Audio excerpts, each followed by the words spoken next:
Um, Rachel, would you be kind enough to read the vision and disclosure of interest, please?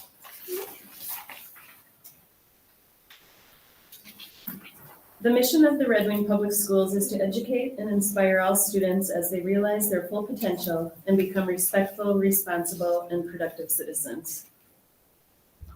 All right. Now we can do the pledge of allegiance. Please stand. I pledge allegiance to the flag of the United States of America and to the republic for which it stands, one nation, under God, indivisible, with liberty and justice for all.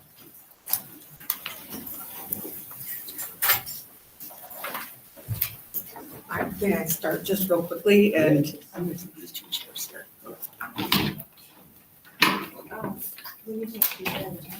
Oh, yeah, that'd be a good thing. Oh, no, we're good. Yeah.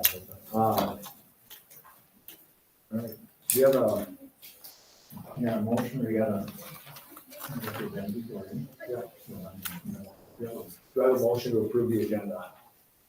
So, second. Motion by Jen Tiff and seconded by Rachel Schultz.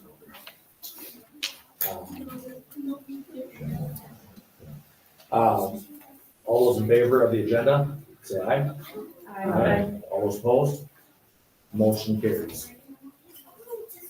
All right, so. I'm Jennifer Grove. I'm principal at Burnside. We have a lot of students out there right now ready to come in and talk about our Kindness Club that has been started by 3 of our 3rd grade teachers and is based on the Steve Hartman Kindness 101 programming. You will find that they are excited and nervous. So when you hear our students talk, just listen to that enthusiasm and I will call them all in.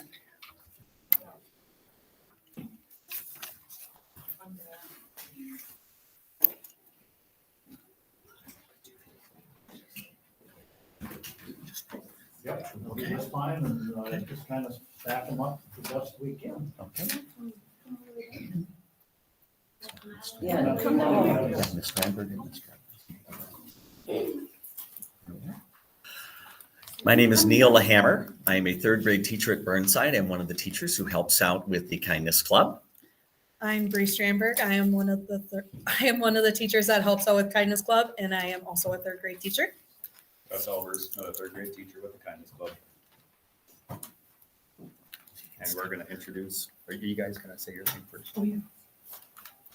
Are you going to say? Oh, yes. No, I can go right All there. right, all right. Yeah. So the first students, these are the stars. I don't know. You're good, yeah. Just look at the computer and say it. Hi, my name is Alana, and Who's your teacher? my teacher is Miss Hammer, and I hope you're doing great. I joined Kindness Club because we help others, and my favorite thing that we've done is making hearts for the people.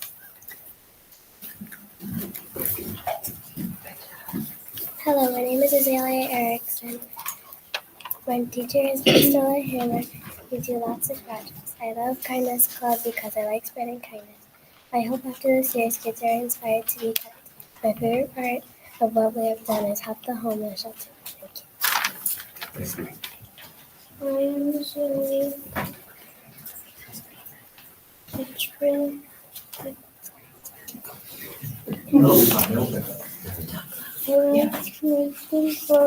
I'm making posters to hang around the school, and I like to spread kindness. Thank you. And I'm done. Hi, my name is Remy Glover.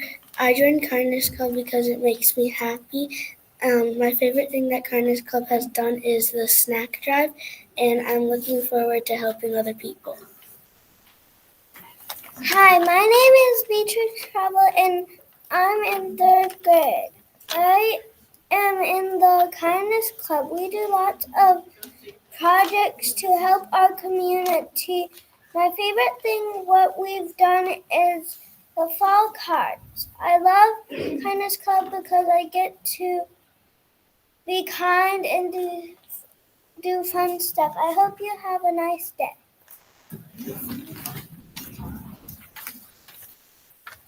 Hi, my name is Phoebe Crabble.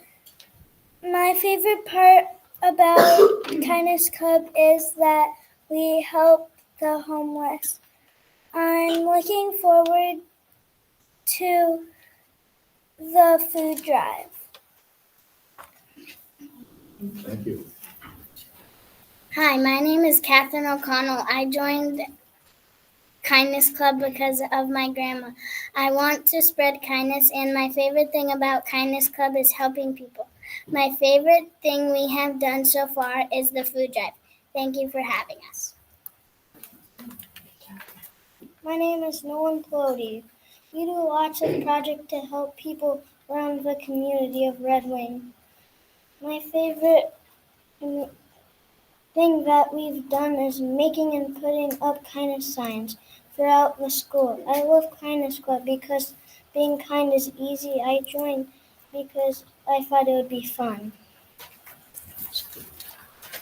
Hi, my name is Addie Reister. I want a lot of people to be kind. My favorite thing that we've done is the snack shack. I love Kindness Club because I want to help people.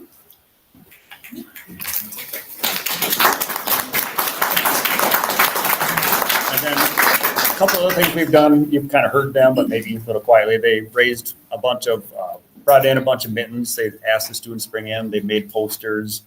We have a food drive coming up starting today, and that's going on for 2.5 weeks that we bring to the local food shelf. Some other big items. We collected snacks, snack drive. It was our first ever time we did that for Hope and Harbor, the homeless shelter in Red Wing. And it was funny because we collected so much that I had to talk to Liz McGill and says, how big of a vehicle do you have? And she brought in one tote, and I think we filled it 5 times to take it out to her car with what the Burnside families brought in. So it was really just amazing. And we are going to leave you with, sorry. First off, the idea for the Kindness Club started from, it all has to do with Steve Hartman. Steve Hartman has been a reporter for CBS for over 2 decades.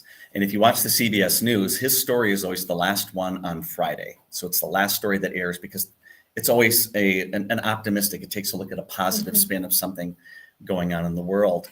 And they turn those stories into lessons. Teachers started using these, Steve didn't even know, as lessons in the classroom to teach social and emotional learning skills to students. And when he found that out, he started the Kindness 101 Facebook page.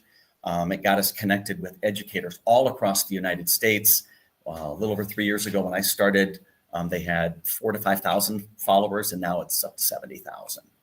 And they have a free Kindness 101 website that has free lessons for teachers based on his on-the-road interviews with students, and they can use them to teach character skills in class. So that was kind of what got things started. And there were other teachers on this Facebook page saying that they were getting Kindness Club, starting their own Kindness Club. And it was just starting a conversation. And Ms. Strandberg and Mr. Albers are like, oh yeah, let's do that. And so we started doing this past November. So then, of course, with each thing, right? Like we have to make mission statements. So Kindness Club's mission is, I'm reading it here because that's where I can see it best. Our goal is to spread joy, kindness, and inclusion at Burnside Elementary and beyond. We will encourage kindness and create a safe environment where everyone feels welcome and that they belong. And I feel like with these kids, we've really aspired to live to that, and they work to live to it, and they know that, you know, they want to make Burnside and everywhere, they just want to make it better. So here are some pictures to kind of show what we've done, making cards, making scripts, going into different classrooms and kind of sharing what are we doing, why are we doing it, and why is it important, and making posters to hang around Burnside, and And then we will leave you guys with a few quotes. Is that where we're going? Yeah. We didn't practice like the kids did, as you can tell. But then just to leave you with a few quotes, something that I've always heard from my godmother is kindness is free. And that's something that we've really been living by is kindness is free, right? It's easy. It's something that we all can do. And Lisa, if you can go to the last slide.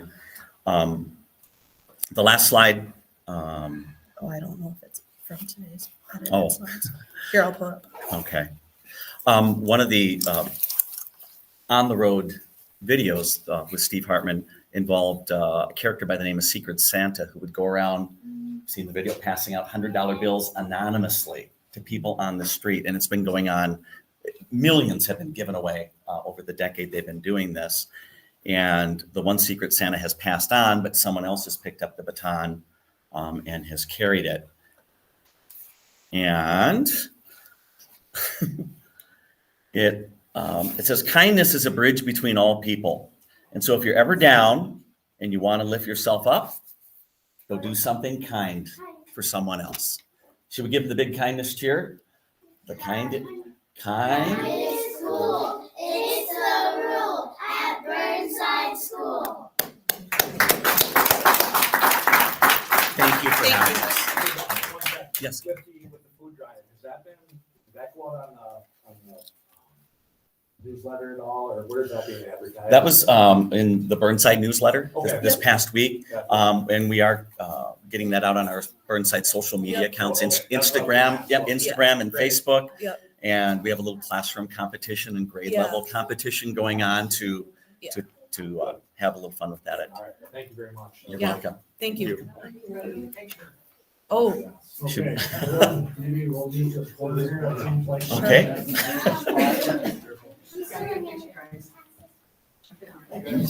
You won't have any problems. Okay.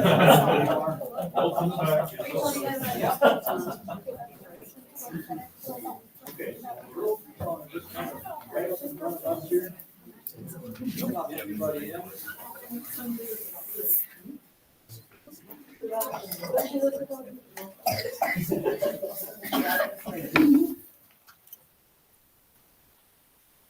Kindness.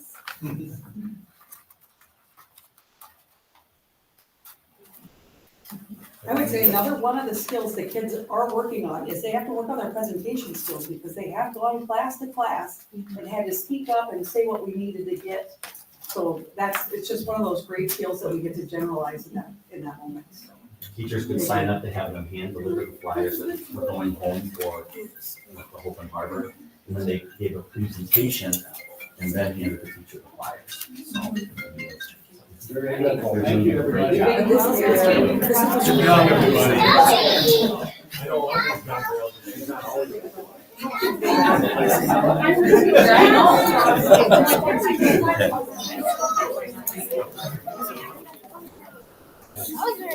Okay, maybe we don't need all of this. Slide this back, huh?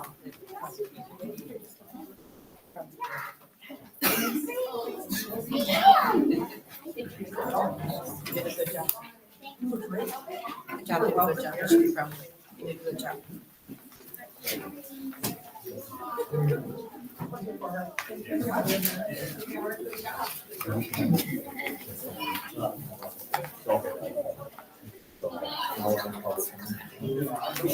All right. Next up, we have public comments. Thank you. Remember, you guys can come out and see.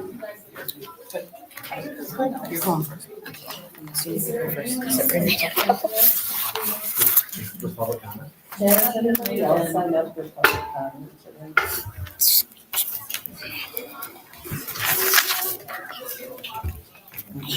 Sit down in the chair. Sit. That first, and do this on off. Okay, do you need me to do the thing where I put the paper underneath, or you got it? Okay. Just wait for them to tell you to start though, because I don't think they've started your timer. It's actually for late, so. Yeah, what's next? Okay. So, So what Put are the they lid on called? that water bill so it doesn't fall. But 3 people, then 3. 3? Oh, there's 3? Okay, nice. okay, so, Nice. are you gonna say first? Okay. Speak loud so we can hear you well. And we'll see there. Hi again, my name is Amasai and I'm 10 now. Last time I came here, I was still at Burnside, but now my mom has taken me out and I had to do homeschool. And even though I like it now, at first I was super upset. When my mom had first told me I couldn't go back to my school, I was in a state of shock and anger where I just wanted to quit everything because I didn't want to stop being in my regular school. And part of me blamed myself just that I am this color. And because I couldn't stay away from all the stuff that has happened to me. I was a little mad at my mom too, because she usually fixes everything.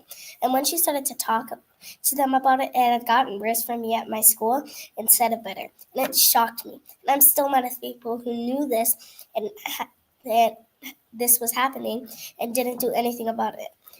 If I could go back to the school, I think I would, but only if certain staff people were not there, if that makes sense.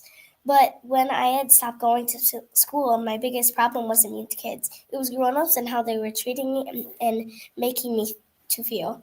But I would maybe go back because I do miss having real friends in real life and teachers that cared for me, that could give hugs and stuff on hard days.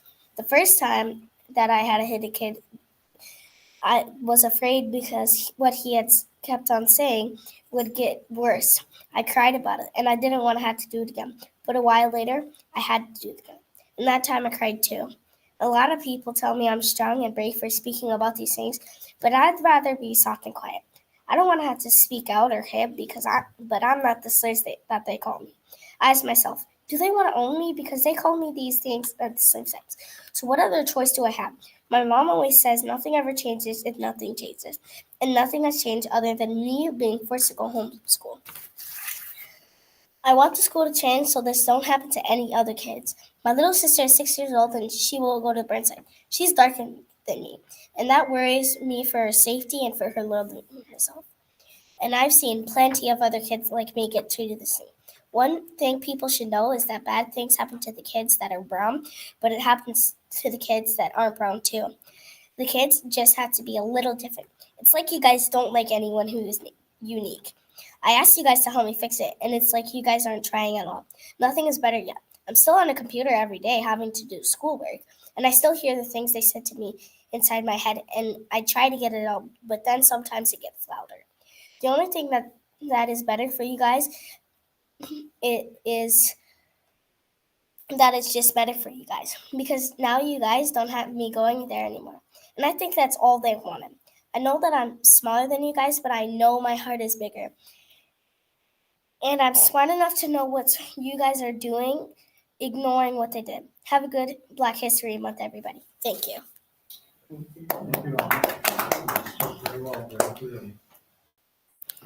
Okay. First off, happy Black History Month, everybody. There comes a time when silence is betrayal. Dr. Martin Luther King Jr. I'm for truth, no matter who tells it. I'm for justice, no matter who it's for or against. Malcolm X. Now, I understand why you don't want me speaking on what happened behind the doors at Burnside, but honestly, I'm not Jesus, and I'm neither made nor molded to turn the other cheek. Sometimes we need a little bit of Martin Luther King Jr., and sometimes we need a little bit more Malcolm X. So yes, I'll be here speaking until someone hears and does something. I don't consider myself part of the problem. I consider myself part of the solution.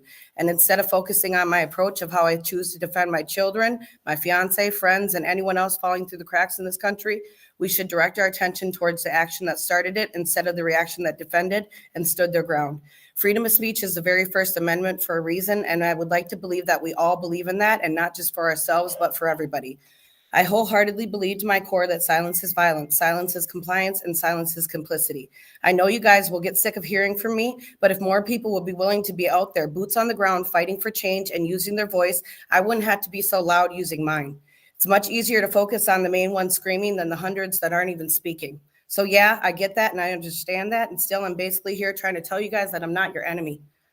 Regardless, the 5 largest ethnic groups in Red Wing, Minnesota are white at 87.2%, African American 2.99%, Hispanic 2.51%, 2 or more 2.03%, and Native American 1.56%. White school board, white superintendent, white directors, white principals, white assistant principals, white special education leadership. The people investigating our reports of racial discrimination and harassment are all white.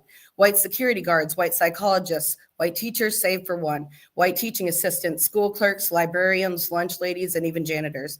One white woman standing before you right now speaking on all this, only I don't speak for what's white, I speak for what's right. White police officers, white city council, white mayor, white America, right? When you drive past the casino on your way to Hastings, there's a Triple K Ranch. I don't know who thought that was clever, but white America, right? The ones who dared wish for this and voted for a whitewashed world would have been the same ones spitting at Ruby Bridges walking into her first day of a desegregated school.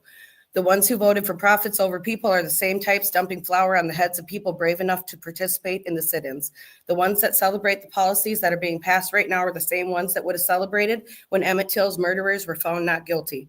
Some of us in this room would have hidden Anne Frank, and some of us would have gassed her. This is much bigger than the school. This is a community issue. These children are learning this somewhere, and as a mom, I'm upset at a system that continues to fail her. I choose to be the change I want to see in the world, but each of us must now pick the side of history that we are going to be known for. If this was a sit-ins, which side of the counter would we each be on? If your picture ends up in a history textbook one day, which side of history would you be on? Because I know where I'll be. Thank you. Thank you.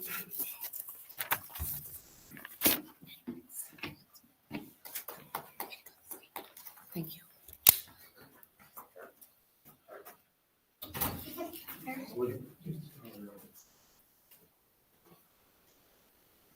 Hello, everybody.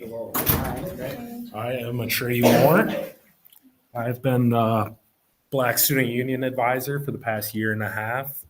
I'm just going to tell you a little bit about my story and why it's so important to hire somebody for these kids. So basically, I met with Principal Fuchs the summer before last year, and we didn't have an advisor, and we didn't have a room. There just wasn't much for the BSU. It was just kind of floating around.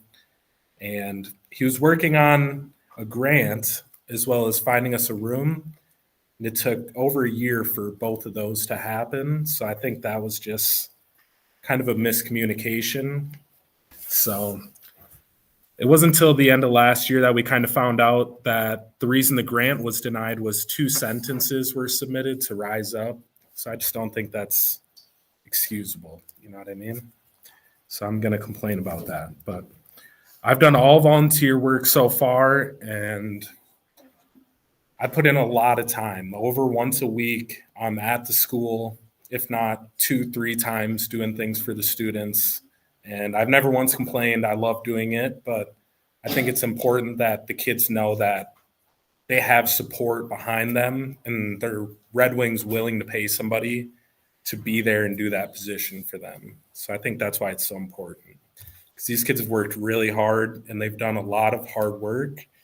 Like, I'll just list off a couple things. We hosted, I believe, the first Black Student Union high school conference in Minnesota. So we had clubs from Austin, Minnesota and Minneapolis come to Red Wing, and we met here. So I think that's really cool. I would have never thought that would happen in Red Wing. So that, we've given away free books. Last year we hosted Juneteenth for the whole city and that whole celebration. We've given free clothes, done field trips, and it's been a lot of work, but these kids have done a lot of work, and they've proved that they deserve to be in this community and have their voices heard. And, you know, personally, I've started reaching out to Rise Up to find a grant or find some money to help support the kids. And I've also started being a part of the Goodhue County Youth Partnership to have their voices heard. So I just think it's super important that we support these kids and show them that Red Wing cares. So that's really all I've got today. Thank you, guys.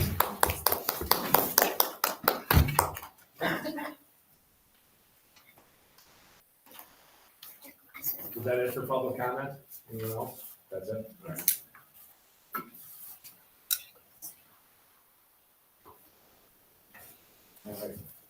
next up, recognitions and upcoming events. So the only thing that's coming up here as far as school board is concerned necessarily is the MSBA Day at the Capitol is March 10th. If anybody's interested in attending that. I will. Okay, Patrice, I think it's on, what day of the week that is. Thursday. Oh, no, it's Monday. Monday. Monday. Yeah, Monday usually.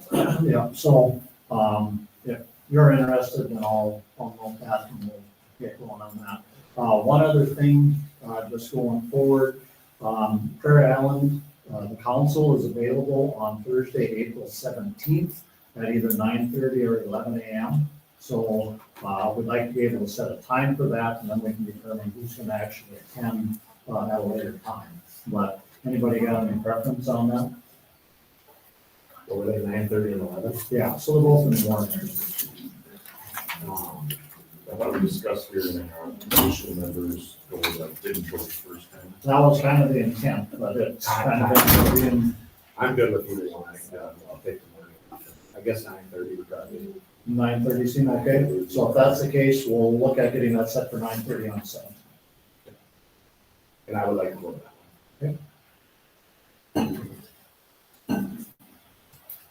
All right, as far as any other, I guess, yeah, that's probably the main things. All right. Administrative reports.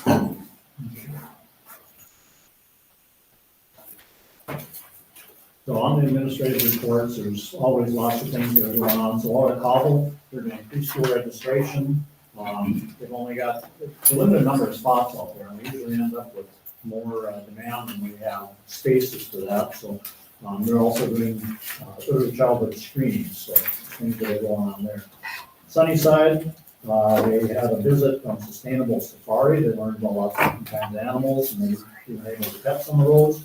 During this week of the 24th, students at Sunnyside will have the opportunity to have a winter story walk, even though it's 50-some degrees. It doesn't seem like much of a winter walk, but Sunnyside is partnering with the Goodhue County Safe Routes to School and Redmond Public Library. That way they can get a little fresh air and get on for a little bit of reading. Kindergarten registration is also open. One of the things that we'd like to do is be able to get those kids registered. It just makes it a little bit easier for planning side. Burnside, on February, the STARS Ambassadors for Respect presentation will be taking place in individual fourth grade classrooms. So again, this is a lot of work that's being done, character development, kind of all the way through. And then Red Wing Public School have an art show on Thursday, March 13th coming up. There's going to be 28 Burnside students to be celebrated. If you walk through the Burnside School at any given time, the amount of art that's on the walls out there is truly impressive. And it's just so much fun. It's so colorful. It's just a lot of fun. Every time I go out there, there's something new. Twin Bluff, so the students have tried out for the middle school play, Finding Nemo Junior. They started that the March 13, 14, 15 are on the calendar, so make sure we get out there. STEM teacher Nick Richmond was recognized by STEM Forward as an outstanding educator at the award ceremony in Rochester. I was able to attend that with Nick and a few other people, and that was really a nice honor.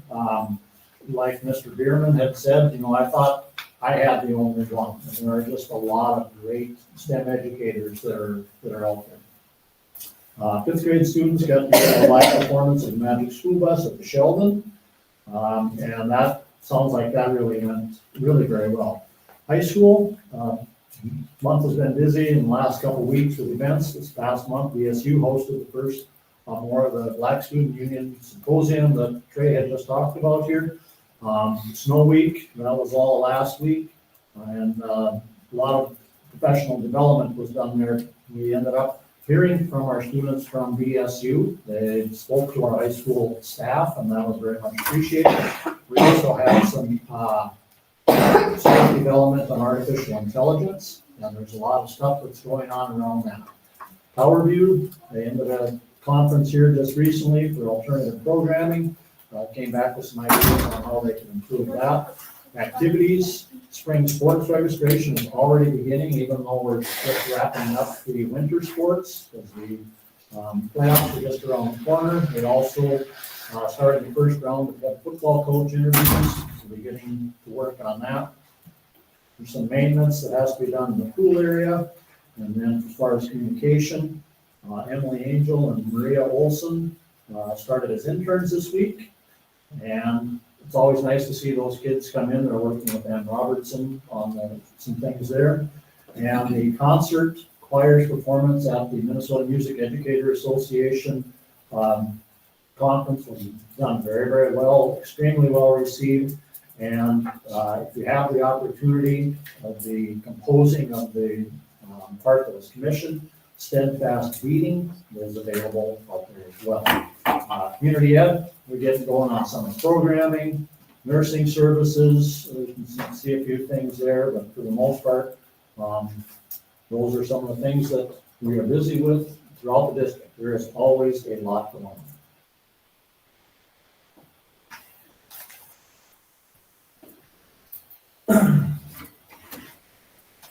All right, committee updates.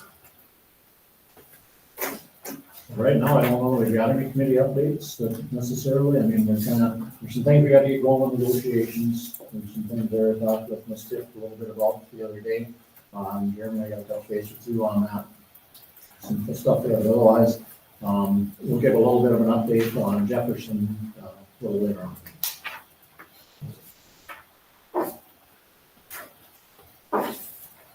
And we'll go next to the consent agenda.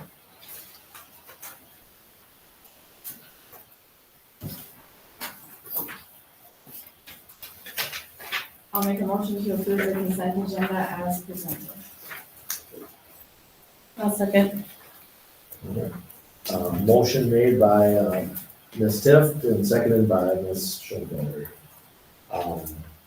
There any discussion need to be had on that? All right. All those in favor of approving, say aye. Aye. All opposed? Motion carries. All right, next up, donations and grants. All right, so the donations, they're listed on page 40 in your packet if you want to follow along there. American Legion Post 54 provided $250 for the Twin Bluff Middle School Food Pantry. Pat Evans from Red Wing, there was a bike, the value there is kind of irrelevant. There was a bike for the weight room. Linda Culture, I don't know exactly how that's pronounced. I apologize, I screwed that up. 3, Doug and Melissa, Let's Explore Fishing Kits, $60, that's going to Cobble. Elizabeth Breeden and Red Wing Area Homeless Shelter Committee, 10 children's winter jackets, valued at $200, also to Cobble. Fidelity Charitable, Barbara A. Haley, $1,000 to the high school robotics team. White Beard Paws LLC, $600 for gym equipment. W. Stevens and Heidi Jones, $10 for the Black Student Union. And once again, with the American Legion Post, $250 to the Red Wing High School food shelf. So my recommendation is we accept these very generous donations. All right, so, do I have a motion to approve? So moved.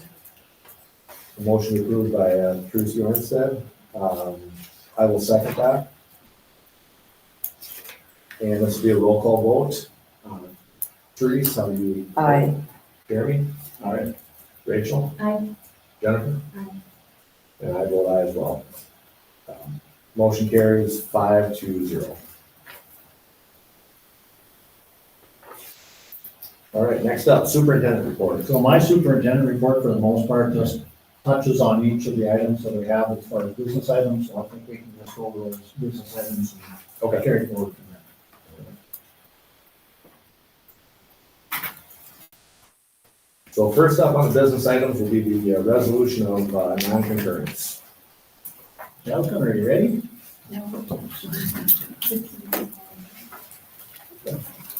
Oh, I think it's Chair, great chair.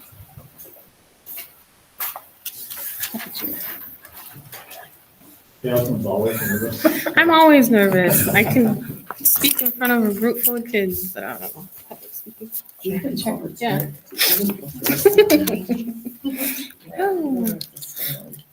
So perhaps before we get started, if you could just introduce yourselves, please.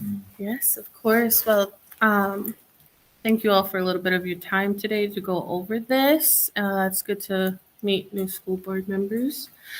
So, Hamadakyapi, Mitipi Washdewi, Michiapik Sto. Hello. What I just said was hello, relatives. My name is Good Lodge Woman. My government name is Jasmine Fiddler. I'm an enrolled member of the Cheyenne River Sioux Tribe, located out from Eagle Butte, South Dakota. I am the president for the American Indian Parent Advisory Council here in Red Wing School District. I am also a parent and an aunt to many. I've lived in the school district in this county for up to 20 years, attending Red Wing High School and graduating from Tower View. I am the first in my family to graduate high school. Having lived here for 20 years, I've worked with and alongside Prairie Island Indian community. With that, an American Indian Parent Advisory Committee is composed of a chair, myself, Jasmine Fiddler, a vice chair. Sharice Nikus. I am, vice chair for APAC. I'm a mom. All my kids go to school here in Redmond District. And then, And then we have our treasurer. Hi, my name is Danny Campbell. I have 3 kids in the district, and I'm from Prairie Island and White Earth. And I'm not sure if Shantae, she is our secretary. Oh, there she is. I'm here. Hello, everyone. I'm Shantae Urich. I'm from Prairie Island, and I have 2 little ones at Burnside. Thank you, Shantae. And as you see, we're all just family who have children in the Red Wing School District. Sorry, I didn't print my stuff out. So as we present this process as a committee, we have been making strides the last few months, going towards restructure and recreating bylaws, having meetings with the parents, of the parents of the committee, attending events on Prairie Island and community events. And we were able to perform our duties by working with our American Indian Education Director here of Red Wing High School District, Heenan Humphrey, who's been it's been very much a good pleasure to work with him and get more of our stuff accomplished. And we've also been working with Johnny Johnson of the Tinta Prairie Island community, alongside with our liaisons of the Red Wing school districts. I don't know if we want to add anything else in or keep going. Keep going. Oh, okay. So as a committee, we have seen that we need to earn for more tutoring for all American Indian students, especially those with the IEP. The Dakota Language Early Learning Childhood through high school and bus safety. Currently, our students and family needs are not being met. Until our Native American students are succeeding at or above the same level of our non-Native peers or making specific progress towards that, we cannot confidently submit a vote of concurrence at this time.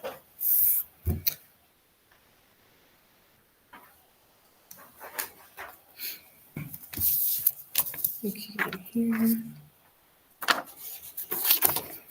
So all the board members have the copy of the resolution, so you just want to read them off so everybody else can hear. Okay. Whereas Minnesota statutes MS 124D78 outlines expectations for parent and committee participation in the education program for American Indian students.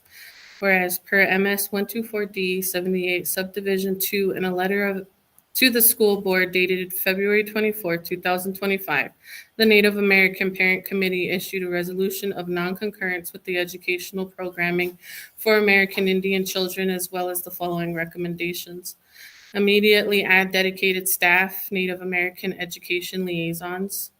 We also recommend planning for additional staffing increases as many as may be required with future student counts. There is enough work and students in our district to warrant a director level position. Start offering tutoring for all Native American students to support the academic success of all Native American students. 2, curriculum and language implementation as required by Indigenous Education for All, to prioritize the language revitalization and provide Dakota language learning from early childhood through high school. Enhancing bus safety to ensure the safety and well-being of students during transportations to and from school. To collaborate with transportation services to ensure safety for students on buses and set expectations for customer service with parents.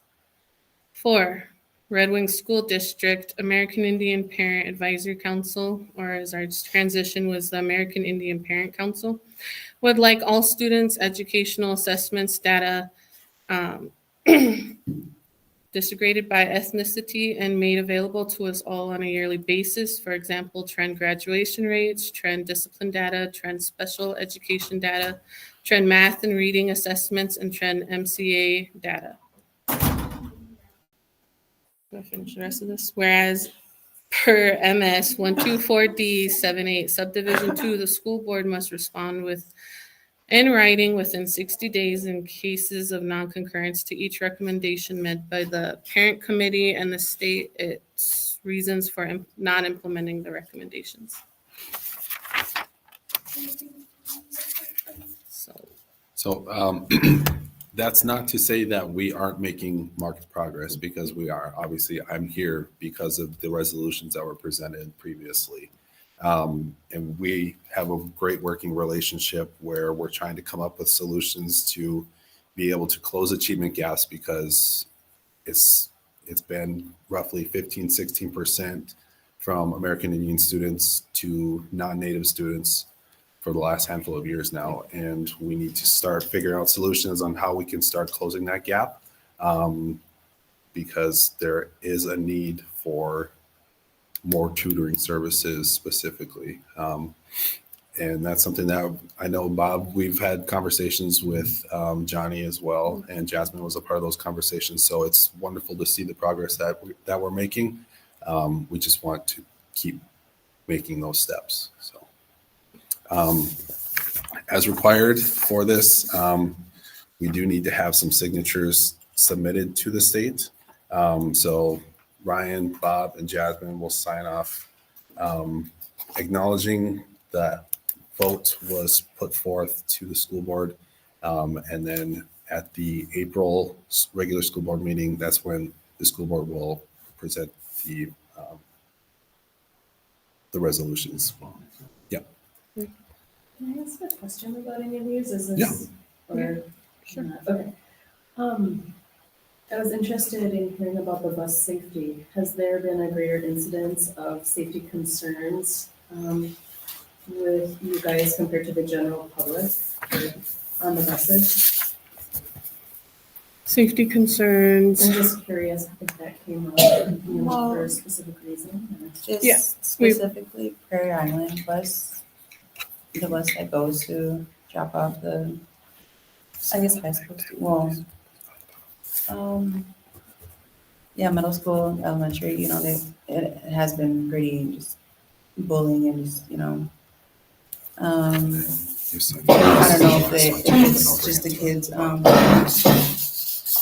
listening and just jumping around and stuff, but, it's always something. And then just, also high school, I've heard just the kids haven't really been, well, now, this year, now the bus driver is pretty full, but I don't know. That's what I know from other parents. I personally have a 4th grader, and he's faced some discrimination against racial slurs, some students kind of hitting him or pulling his hair. And so for me, he told me he didn't want to attend the bus. He wanted me to start driving him. At the time, I didn't have a reliable vehicle, so that was very concerning. I did talk to a psychologist at the school and a couple of other teachers to make it aware. Does the bus company want to address that? No, we haven't had any it's- type of form of data or any type of sit down of talking, any type of any of that. So if we have questions about your specific tutoring needs, Mhm. just reach out to Sure, yeah, because we've had a couple meetings already, and Jasmine and I are in constant contact on what she would like to see, because that's part of my job, and I have the same working relationship with the liaison I have in Hastings as I'm Jasmine for Hastings as the APAC chair in Hastings. So it's nice to have that open line of communication for everybody. Okay. And how do we get your contact information? Yeah, I can share it with you. Yeah. Yep. Keenan, on this one, there's a second page here. I don't know. Yeah, I got to sign that one. Okay, I thought that was you. I didn't want to. Yes. A question about the first one. Can you talk a little bit about, and Keenan, you can maybe help with this, the staff that we currently have and what you're looking for to increase? I know there are liaisons, I understand that they're paid partially by Prairie Island. And then we have Keenan's position, so I'm just wondering if you could talk a little bit more what you look at and what we currently have. So in the paper, it says all students, these liaisons are paid partially by Prairie Island, so then they're kind of limited to just the Prairie Island students that are enrolled in Prairie Island. Any Native American child that isn't enrolled in Prairie Island doesn't get the same services provided to them. So we'd like that to extend to all of them in the school district. There is job postings at Prairie Island. They're looking for another liaison at the high school and at the elementary level, so that they can better provide services. Anna is very split with her time at the elementary schools. Okay, so any other questions for anybody here? Otherwise, I would have a recommendation that we have a motion to accept receipt of the notice of non-concurrence. Make a motion to accept receipt. I'll second. Motion by Jeremy Koenig, seconded by Ms. Schoenfelder. This is yeah. So all those in favor, please say aye. Aye. All those opposed? No opposed, motion carries. Thank you, everyone. All right, thank you. Opportunity to work.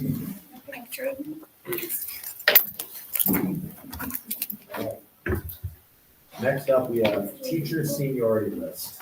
So the teacher seniority list should be developed on an annual basis. What it does is it just makes sure that we've got everything proper as far as anytime we have any hirings, to make sure those are put in the proper order.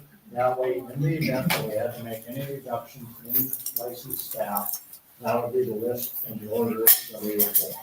So that is vetted by the teachers union prior to coming to the school board. So for now, my recommendation that we approve the 2025 teacher seniority list as presented. So moved. Motion made by Teresa Armstead, seconded by Jeremy Koenig. Is there any discussion on this? I just have to shout out to everybody who's number one in their category, because it's a really good feeling when you get there. Thank you. So all those in favor, please say aye. Aye. All those opposed? Ayes have it, motion carries. All right, next up will be the revised fiscal year 2025 budget. Lisa, so have presentation first. Lisa, if you would first pull up the document that is in the extras for the updated November, December, please.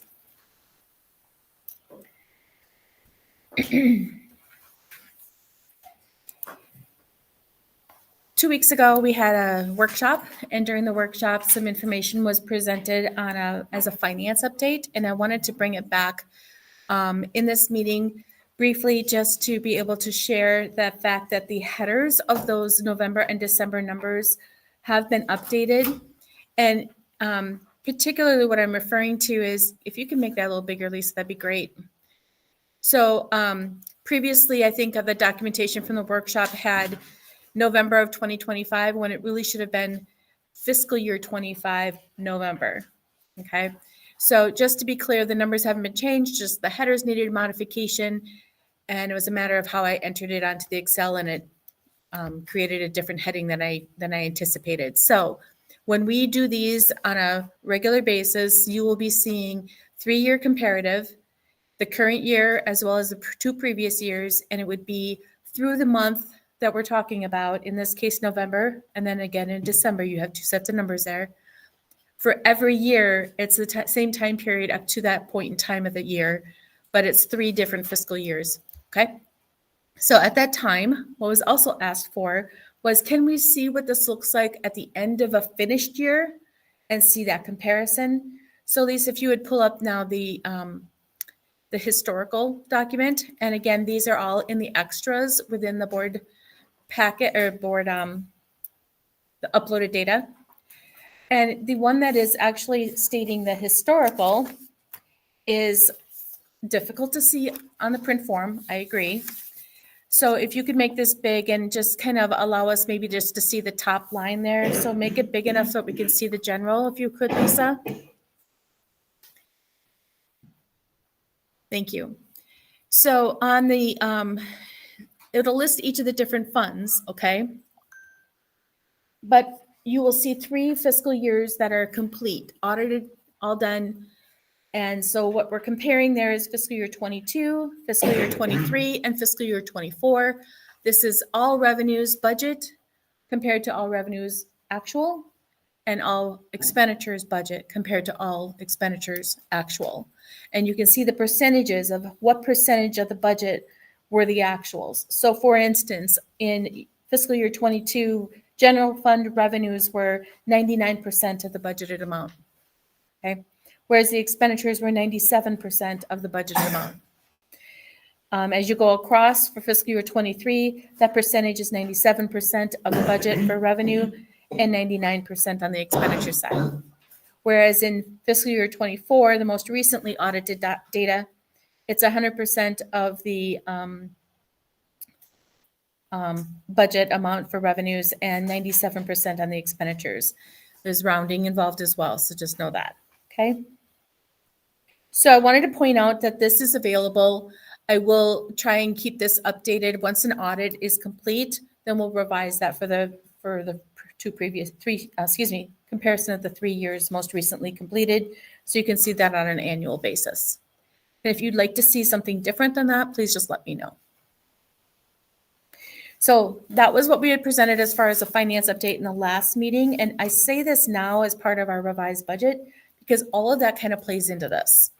As we talk about a revised budget, if you would bring up the slideshow now, Lisa, for that.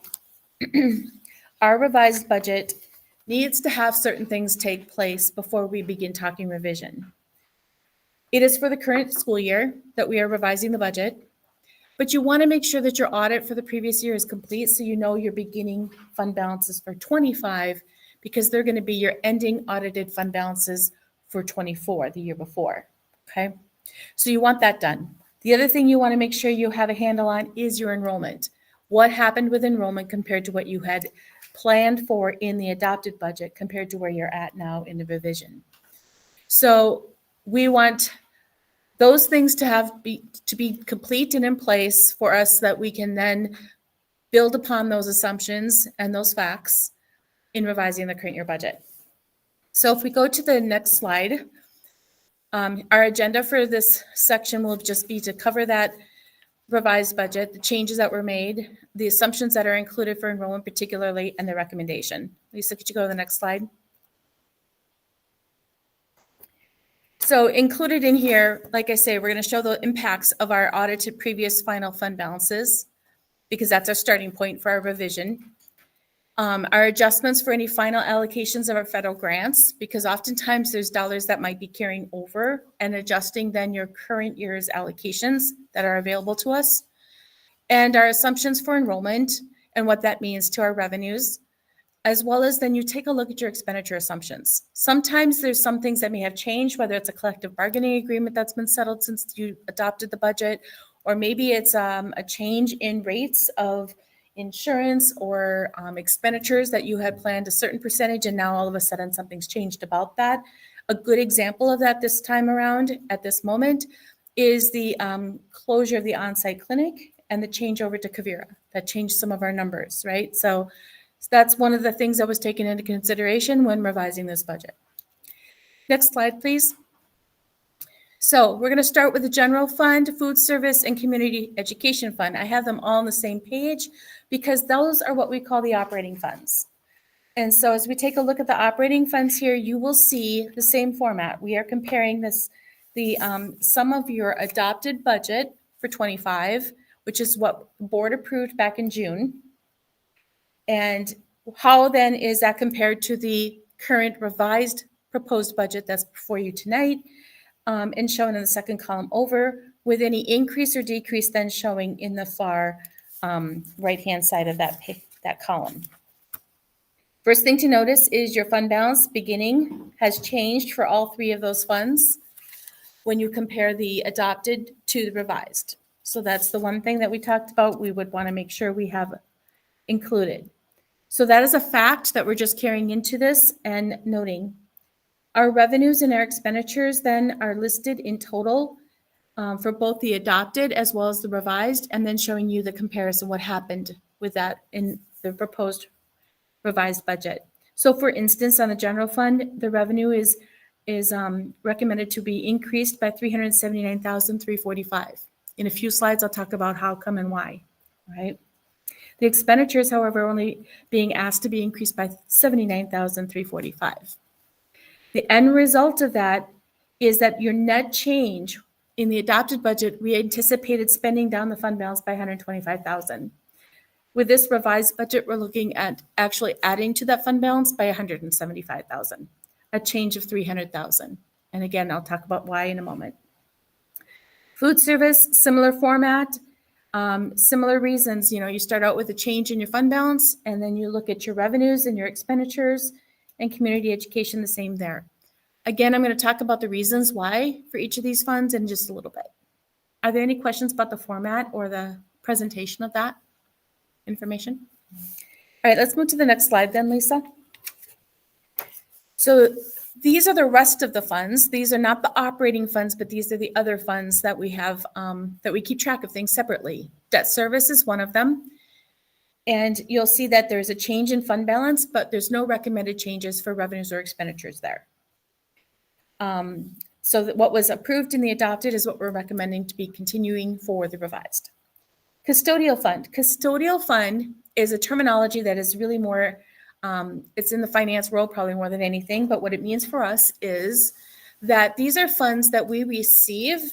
They're not really ours to spend. They're being spent, or they're being paid, revenues are being collected and expenditures are being paid on behalf of someone else. In this case for us, that's the ELC, the Environmental Learning Center, as well as the scholarships we collect money from donors, and then we distribute that out to students, okay?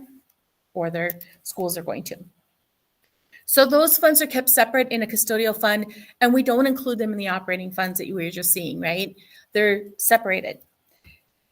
On the right-hand side of that page, you'll see the internal service fund as well as the OPEB fund. The internal service fund is largely just our dollars that we're talking about when we're talking about our other health services that we provide. Up until December, that was the on-site clinic, and moving forward, that's Kavira. Okay. OPEB stands for Other Post-Employment Benefits. These are dollars that back in 2009, Red Wing School District sold bonds. The proceeds of those bonds went into an irrevocable trust.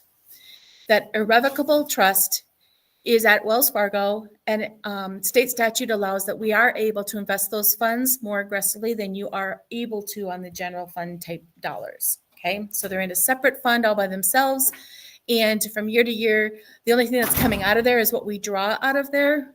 So for instance, I just made a draw this, we're in the process of making that draw, which is really for last year's money. That was the actual spent dollars according to the financial statements that now we're drawing those funds down, okay? It's more for cash flow, but it's those dollars that we recorded as expenditures, but we haven't moved the cash physically over to the general fund until now, okay? So those draws are essentially going to be made up of those expenditures that are allowable from the trust. Those are going to be the cost of the health insurance, dental plans for those eligible individuals and the contract language that they retire under. So often for us, it's mostly our teachers that we're talking about there. There is some language as well, I believe, for principals as well. So that is the explanation of what those funds are. And just to make note, the custodial fund, a slight change in the fund balance, but no change to revenue expense. There is a slight change on the internal service fund for both revenues and expenditures, adjusting for the change in our delivery of services for this year when it comes to other health services. And the OPEB, the only change there is the beginning fund balance. Any other questions about this particular page? All right, then next we want to talk about what it is that is another huge part of your revised budget is going to be your enrollment. So whatever happens with your enrollment compared to what you planned for when you did the adopted budget is what you want to adjust for. So as we determine the enrollment that we used at 25 adopted, and we compare it to what we have determined to be our estimate now for this year, and this is what we anticipate we're going to end the year with, you're going to see that those two columns combined, there is a decline of about 79.77 ADMs, average daily membership. At the top, early childhood EC, that's early childhood education. We serve many more students than the 50 you see there, but we don't serve them the same number of minutes as a regular first grader, for example. So because of that, you really kind of see it's almost like half the count, okay? When you look at VPK, that's new for our district. We just received notification of us being able to use 10 seats this year for the first time. And those 10 seats are showing up as 5.23. And that's an estimate of the amount of minutes compared to what is a 1.0. And so you end up with 10 seats generating about 5.23 ADMs equivalent. So kindergarten, self-explanatory for the rest of these grades, you can see listed as you go down the columns, and our totals then at the bottom and the decline being noted there. Any questions or concerns? I got a question. I guess it would seem to me like the numbers from grades, any grade, the following year should we represent the grades of previous years? So right. 2 to 3, 3 to 4, is this part of the variance due to adjusted pupil Well, units? well, keep in mind, this is all the same year. This is all. This is all 1 year. So we're not comparing 1 year to the other. We're talking about what was our estimated enrollment at the time we did this budget for adopted, which would have been last May when we calculated it, June. So for instance, kindergarten, we thought was going to be 174. We didn't have that many kids come in the door. We only had 145. Does that make sense? The rate down was actual.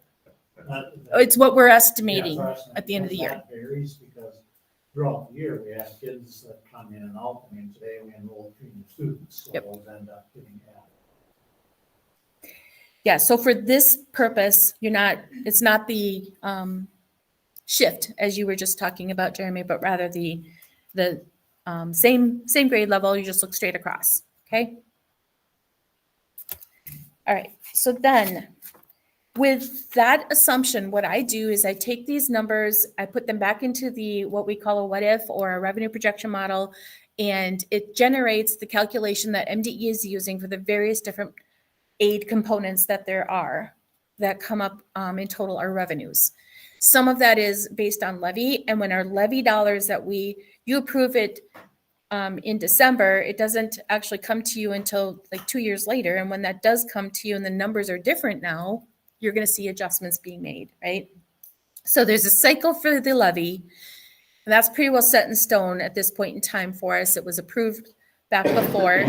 However, when you talk about gen ed money, that is all based more on current service, right? So as students come and go, that adjustment is going to be made in that fiscal year, okay?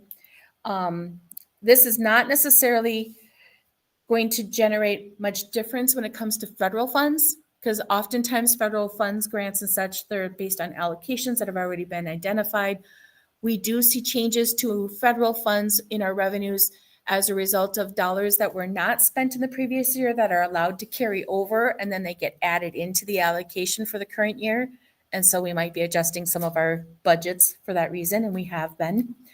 And then the other point would be your local revenues, right? So oftentimes that doesn't change a lot in our revenues unless, for example, we find that we estimated we were going to bring in this much money for a particular area and we know we didn't, or we did and we brought in more, so then you might adjust for that. A good example of where that has shifted for us is in the general fund revenues. If you recall, 120 some thousand dollars came into us from the Red Wing Wingers, and it is kept in a separate fund 60, that we crosswalk to the general fund.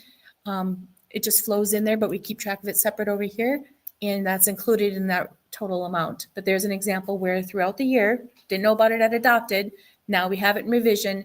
It's going to be part of why our numbers are shifting. So now let's go to the next slide, which is the why and what's the cause for these changes, right? So general fund only, talking just revenue. We're going to start out with the beginning revenue being what we had at the adopted budget time. So what's changed from there to equal that $379,345 we see as a change in our revenue assumptions? We have, increased to federal grants of $170,079. So that is truly things that are carrying forward. What happened with MDE is they had dollars that were unspent statewide that they then redistributed as well when it came to the title funds.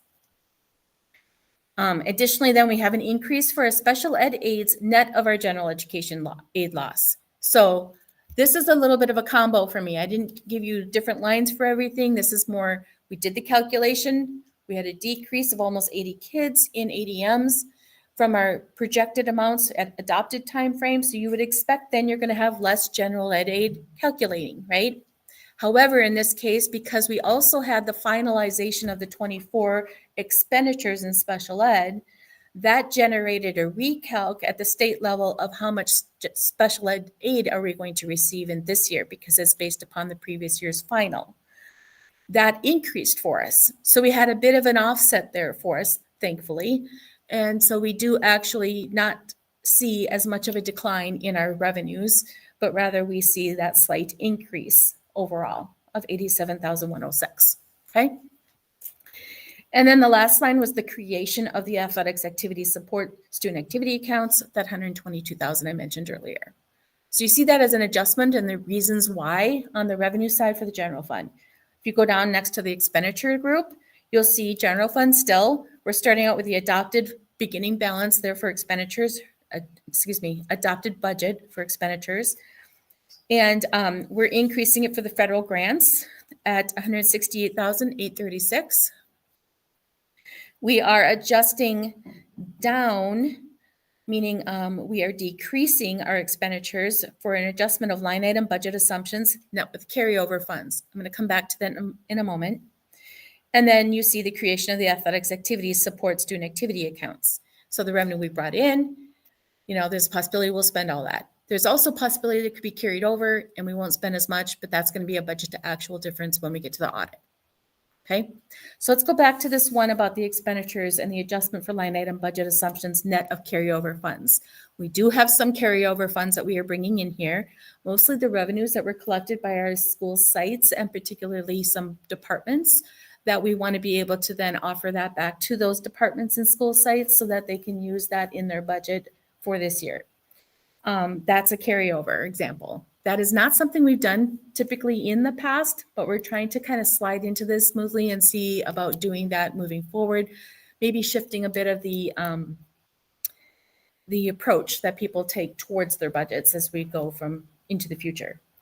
Additionally, then we have adjustments of line item budget assumptions. So as I mentioned, when taking a look at our expenditures, say for the on-site clinic compared to Quivira, and what that meant for a difference for the next 6 months in the total budget, there's an example of where we went line by line, looking at what that looks like.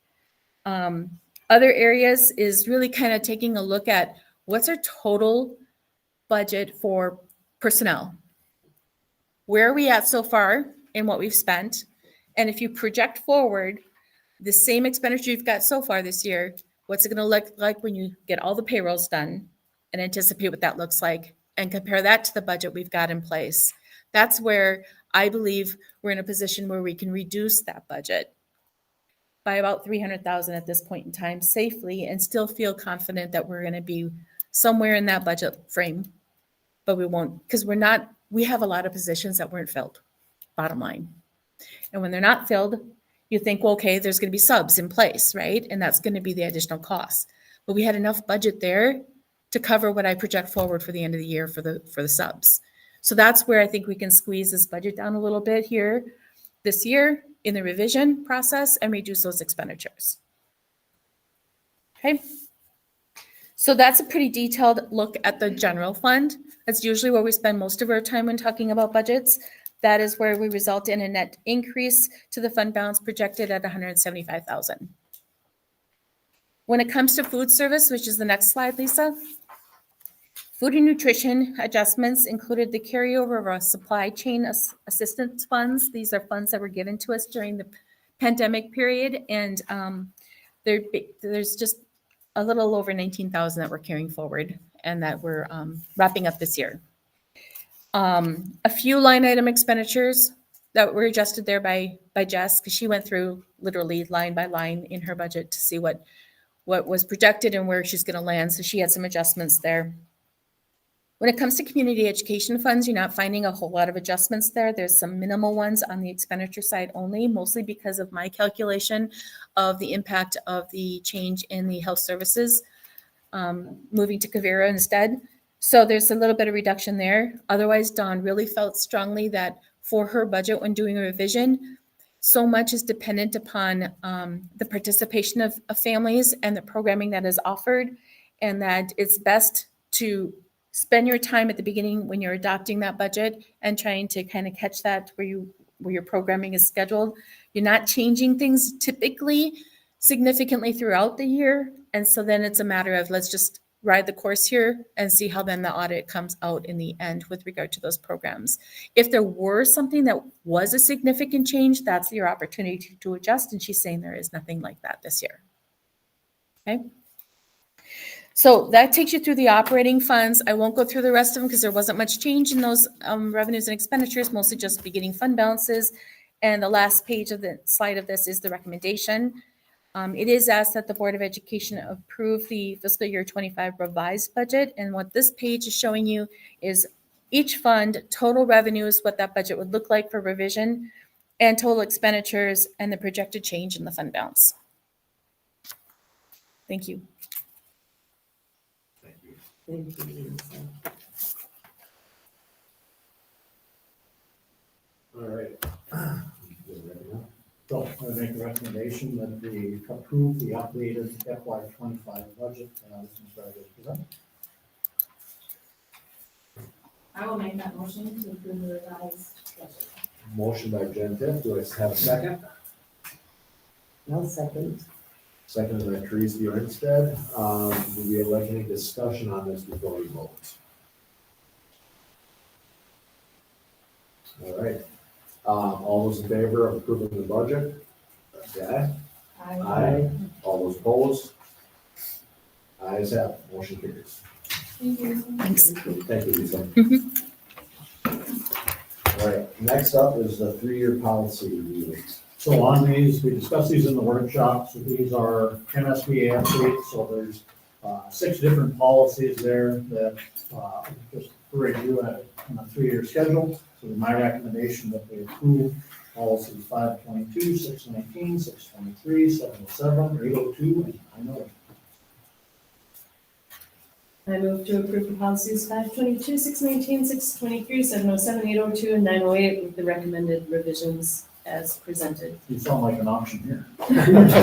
So. All right, motion made by Ms. Schoenfelder, seconded by David Koenig.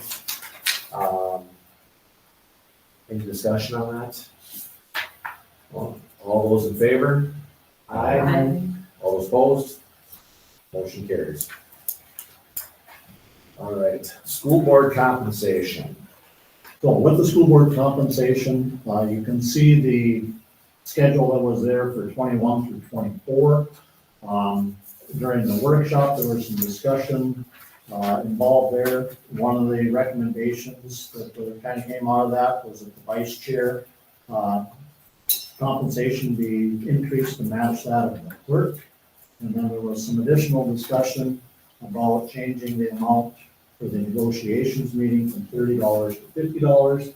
So at this point, this is open for discussion. The board has the authority to set their compensation as they see fit. We discussed this at our Goodwin County Ed District meeting. So I went back and, our negotiators get paid $75 For for GCED, GCD, for negotiations. what's their base rate though? Is it equivalent to this?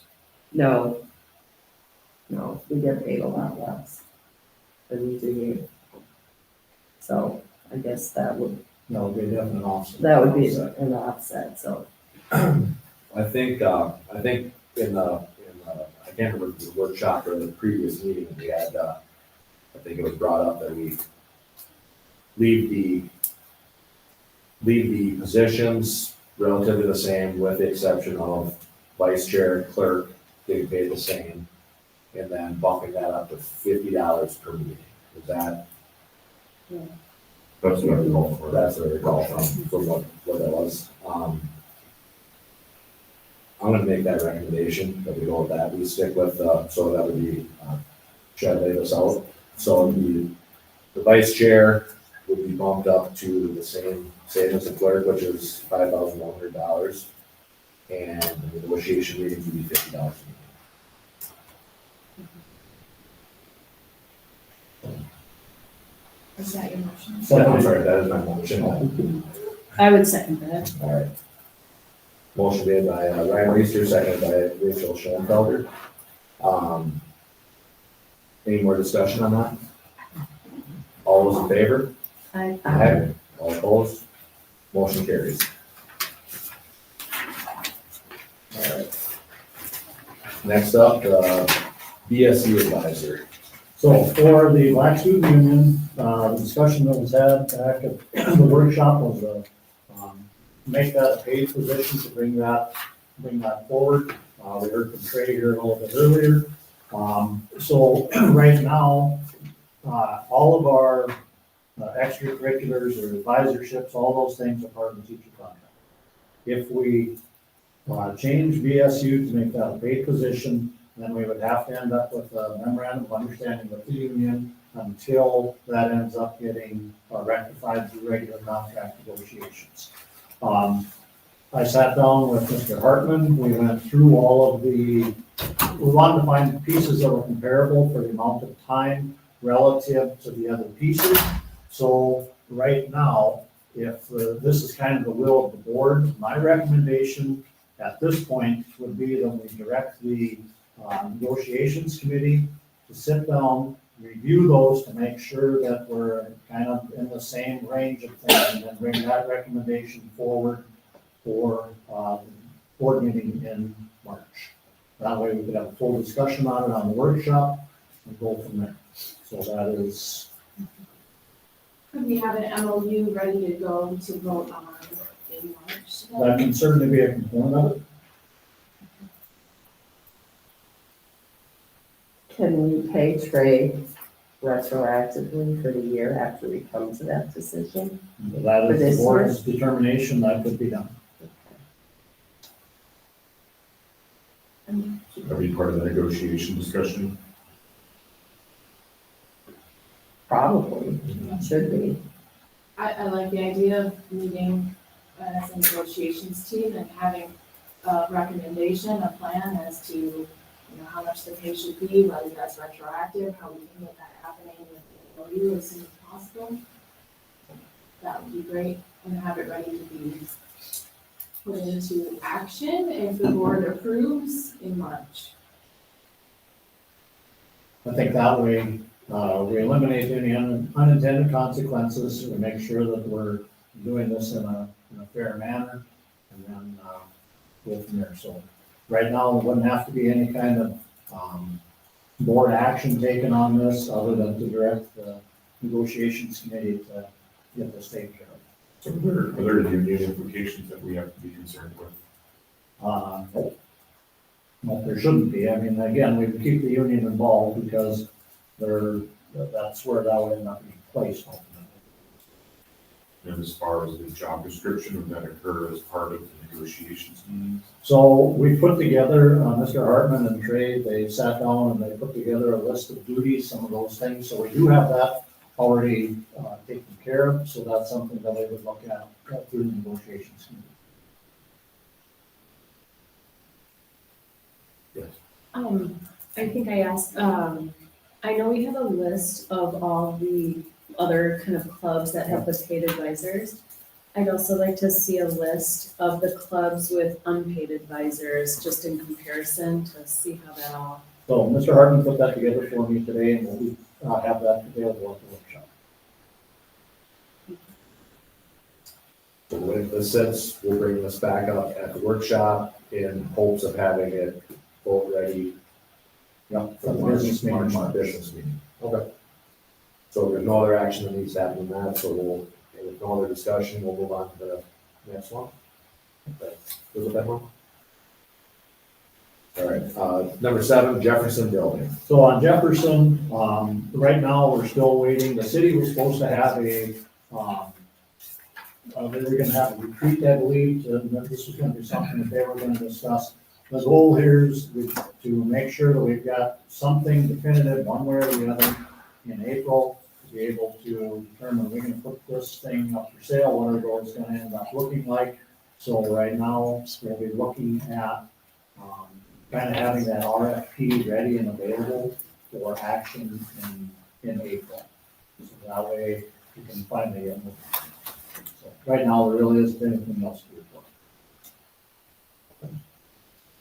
So can you clarify for me what we're waiting for the city to do? Like, what, are they advising us? Are they? So the city, one of the contentious parts, as I understand, in the past, when this property has been sold and come back to us and whatever, has been part of the green space that's been available there. So the city council, the mayor, we've got some different personnel there. They wanted to have the opportunity to kind of discuss that, to see if they had any interest in any of that space. That way, if we needed to pull some of that out of our request for proposals, that way we would know that definitively, which make it easier for whoever would be potentially interested in purchasing. So there is cost every single time we wait. There's no doubt about that. That's why when we met with the folks from the city, we needed to have something actionable on our part for the April meeting. Also, I think there was some parties interested that the city was gonna work with. Yep, they were kind of looking into that a little bit, so. That's where. Wait, can you clarify, the city is working with other parties that want to buy a school district property? Is that what you said? The city was trying to develop any kind of interested parties, they're basically, they just want to get the word out and look at that. So they're not selling the building for us, if you will. So that's still our deal.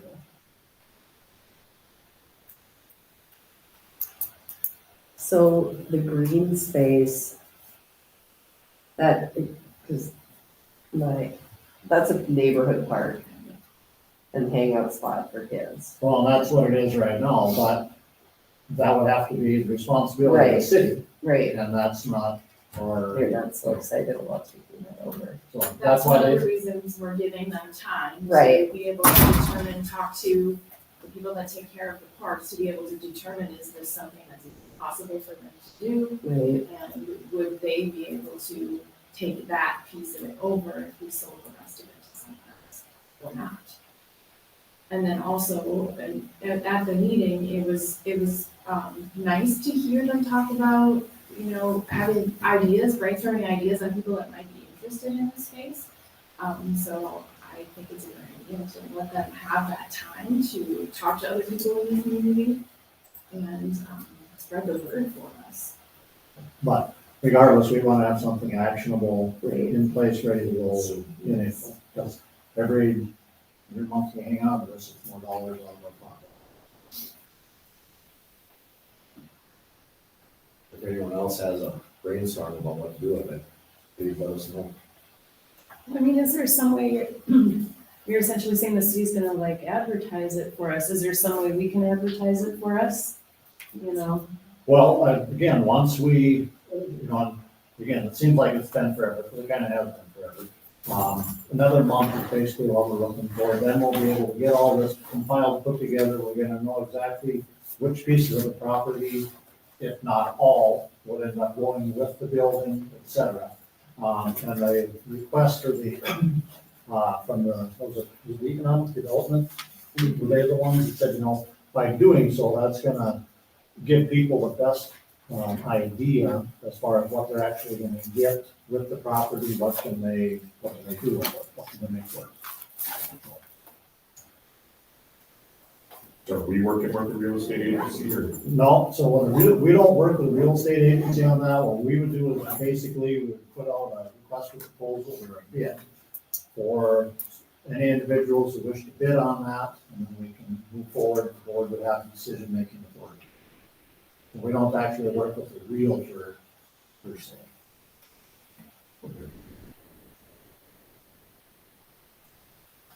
It's like any other property that we're selling, or any school property we're selling, if we're selling desks or whatever. So we just make sure that it's all. Right. Legal. Notified and go from there. So who's assessing the value of that property then for you as a real estate agency? So on that, so we don't have, a building like that, as far as any kind of assessment on that, we really don't have anything. So by and large, what ends up being the case, is that the board has the opportunity to accept or reject any and all bids, and then we would have to determine what we're gonna do with the property. So there's a possibility that somebody would end up submitting a bid for $1, or they may end up with hundreds of thousands of dollars. Then the board has a determination what that would look like. And again,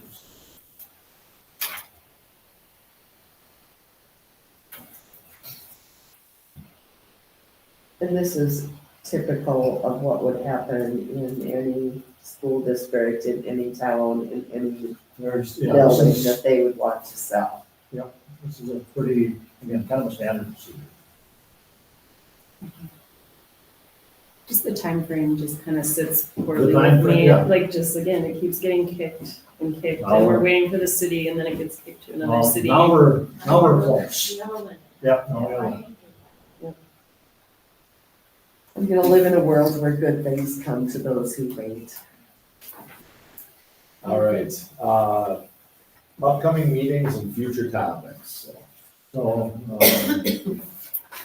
we've got an agenda meeting coming up, I don't know what the set for that, meeting is Wednesday. Wednesday, we have the agenda. I forgot, I didn't do my due diligence to look at it, I think if my math is right, it'd be that Monday, March tenth Yep. would be the workshop, so Proof of plan for the workshop. that's what we'll cover in the agenda meeting on Wednesday. Does anybody have anything in particular they'd like added to that? Well, a couple of things, I've read it before, we need to see the course list. Course list, yeah. Because we've gotten an email already that students are registering March 7th, like, don't we need to approve that before? Actually, you don't. Oh. So it's not, so with a course list, it is not required for the school board to approve the course list. It was actually, I've never seen that done before. So actually, when we had discussed this, I actually asked Lisa to take that off, because that was typically something that's done through administration. So if the board would like to see that, we can certainly have a quick review of that at the board at the workshop, but it's not necessary for it to become board action. I always like to see, like, have pointed out what's been added or deleted. Sure. Okay. Anything else? I also would like to talk about getting our bus ad hoc team together again to start talking about that and brainstorming some of those ideas for busing and getting our police and any other thoughts we may have. with the recent, there's been a lot of articles about cell phone policies and, both statewide and nationally. LA instituted a, district-wide, and I'm not gonna, ban is probably not the right word, but policy, and, in St. Paul as well. And I just saw there was something today in Carolina for Mountain View too, so I've been reading up on that. So I would like to review our cell phone policy and get some ideas going forward with that.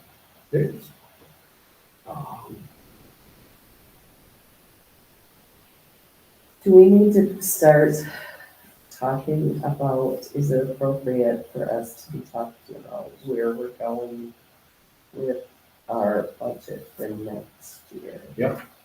So Lisa, now that we've started some of this, like, one of the things that we've looked at is, necking down our assumptions. We've already started looking at our enrollment projections for next year. So yes, that is, budget is going to certainly be a key component for meetings the next several months. I guess one thing that I'd like to see is what metrics or tools are the school using to gauge student growth along with, say, like teacher competency as well, to make sure the classes are growing and learning as we anticipate. Because prior to getting on the board, the only tool I was exposed to was the MCAs. Learning that that's not even really useful data. By and large, I would agree that the MCAs are not a good metric for evaluating teacher performance. Right, so that's something that if we're concerned about retaining our students, we should have proven that some type of proof that our students are learning as they should be and meeting standards. And what kind of programs we have in place in case they're not. Emily Seafeld had, I don't remember which month that was that in November? We did review. Yeah. I think she went through the MCA's though, didn't she? No, Fastbridge. So that was different, right? So for instance, the Eden Prairie School, they'll use both Fastbridge and MCA data. As a combined piece, and that's what does end up getting looked at. So there, we can. We should have some policy in place that we're monitoring our students to make sure they're achieving. We do Fastbridge 3 times a year. Yep, I understand. So what if the students aren't meeting the Fastbridge scores? What's our plan for those students? If it's like 1% of the students, 5%, 10%, do we take a student plan, or is it a classroom plan? Or do we look at the teacher? What kind of actions are in place? There's an awful lot of variables involved there. Certainly. Individual students, individual teachers, there's a bunch of pieces. So that's a much broader discussion, and we'll have to, but that's something that we can certainly discuss at the workshop. Not necessarily a workshop, but we could have somebody come in and explain what our process is for that. That's not something for us to develop, right? So just understand. Make sure we're doing something. You want to know what? I know we have intervention time in our elementary, middle school, and I think some of the club time in the high school is also used as intervention time. Is that kind of what you're talking, like, who gets interventions, what are they, like, is that what you're thinking? That sounds more student specific. I'm wondering if we're monitoring our classes to make sure the class, that the entire class collectively is moving forward, not so much individual students too.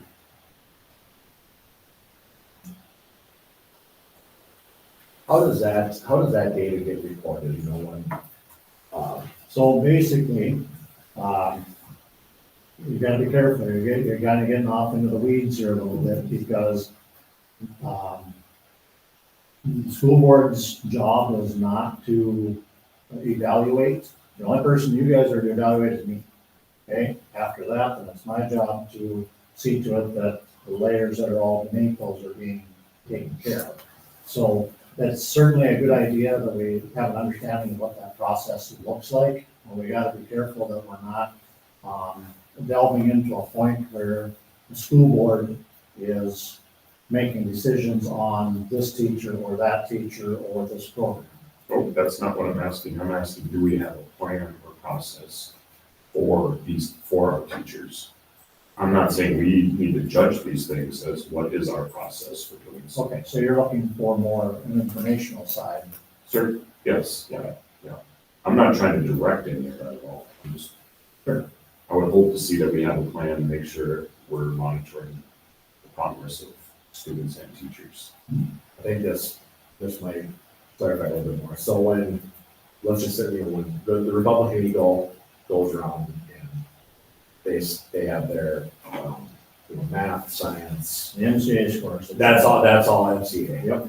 So how, and you, leading on you just because I know you went to that. So how did Eden Prairie, did they take that right? Do you have? Okay, so, well, yeah, you do. You're required to administer the MCAs. A lot of the information that you are asking about, and I don't remember the name of it, it used to be called the World's Best Workforce, now I can't remember what that silly acronym is. Yeah. But a lot of that information is included within that report that comes out, typically in November of each year. So that might be something that you and I and Emily should maybe sit down and take a look at least as a starting point, and then we can see where we need to expand. Sounds good. Civic and career readiness, I know it has something. Yeah, it's, like I said, they changed the whole. Yeah. package. Into something that doesn't even make sense, I don't think, but. All right. Might be 4 Cs. Yeah, I can. Oh. Lisa just said comprehensive achievement and civic readiness. There we Thank you, go. Lisa. She's like radar. Okay, so the next board meeting will be Monday, March 10th. And, say, we'll have the agenda meeting coming up on Wednesday, so. All right.